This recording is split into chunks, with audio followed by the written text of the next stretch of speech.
1,00,000 دینار۔ ایک امیر آدمی کا انتقال ہوا تو اس کی وراثت سے 1,00,000 دینار اس کے بیٹے کو ملے۔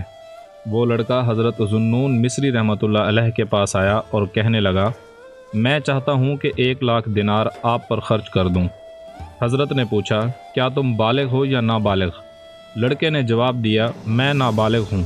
حضرت نے جواب دیا، جب تک تم بالغ نہ ہو جاؤ تب تک اس مال کا خرچ کرنا تمہارے لیے جائز نہیں۔ جب لڑکا جوان ہوا تو اس نے حضرت ذوالنون کے ہاتھ پر توبہ کی اور وہ 1,00,000 دینار درویشوں پر خرچ کر دیے۔ ایک روز وہ جوان درویشوں کے پاس آیا اور دیکھا کہ انہیں کچھ اہم کام کے لیے رقم کی ضرورت تھی۔ لڑکے نے ٹھنڈی سانس بھر کر کہا، کاش میرے پاس اور 1,00,000 دینار ہوتے تو میں انہیں بھی ان درویشوں پر خرچ کر دیتا۔ حضرت ذوالنون نے یہ بات سنی اور سمجھ گئے کہ اس کی توجہ اصل مقصد سے ہٹ کر مال و دولت کی طرف ہے۔ حضرت ذوالنون نے اس جوان کو بلایا اور کہا، فلاں عطار کی دکان پر جاؤ اور میری طرف سے 3 درہم کی ایک دوا لے کر آؤ۔ وہ جوان گیا اور دوا لے آیا۔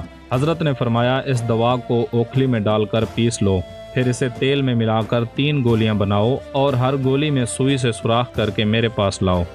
اس نے ایسا ہی کیا اور گولیاں بنا کر حضرت کے پاس لے آیا۔ حضرت ذوالنون نے گولیوں کو ہاتھ میں لے کر ان پر کچھ پڑھا اور پھونک ماری۔ ایک دم وہ گولیاں یاقوت کے 3 ٹکڑے بن گئیں جو اس جوان نے کبھی نہیں دیکھے تھے۔ پھر آپ نے فرمایا، انہیں بازار میں لے جاؤ اور دیکھو کہ ان کی کیا قیمت لگتی ہے، لیکن بیچنا نہیں۔ وہ جوان بازار گیا اور وہاں ان ٹکڑوں کی قیمت 100,000 دینار لگی۔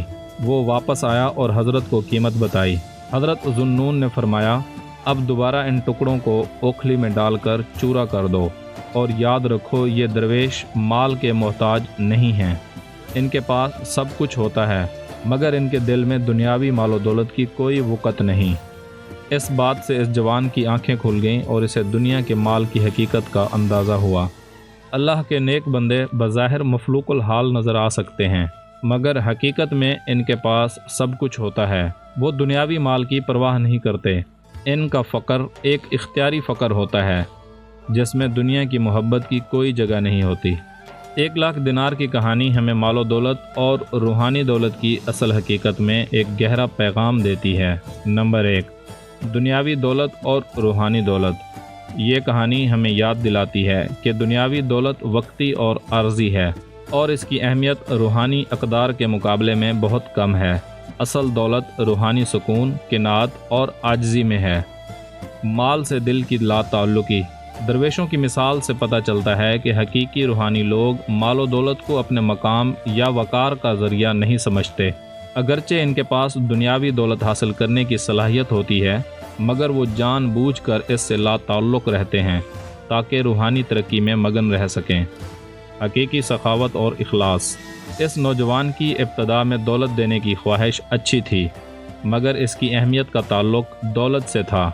جب اسے یہ سمجھ آیا کہ دولت انسانی قدر کا پیمانہ نہیں ہے تو اسے حقیقی سخاوت کا مفہوم سمجھ آیا جس میں دنیاوی تعلق سے آزاد دل شامل ہوتا ہے۔ روحانی بصیرت اور حکمت۔ حضرت ذوالنون مصری رحمۃ اللہ علیہ کی حکمت اور بصیرت ظاہر کرتی ہے کہ اللہ کے قرب یافتہ لوگوں کے نزدیک دولت اور دنیاوی چیزوں کی قدر مختلف ہوتی ہے۔ وہ سمجھتے ہیں کہ ہر چیز بشمول دولت عارضی ہے اور اصل میں اللہ کی ملکیت ہے۔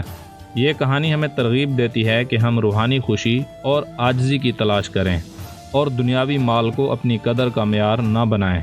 اصل دولت وہ دل ہے جو ایمان، حکمت اور دنیاوی دولت کی محبت سے آزاد ہے۔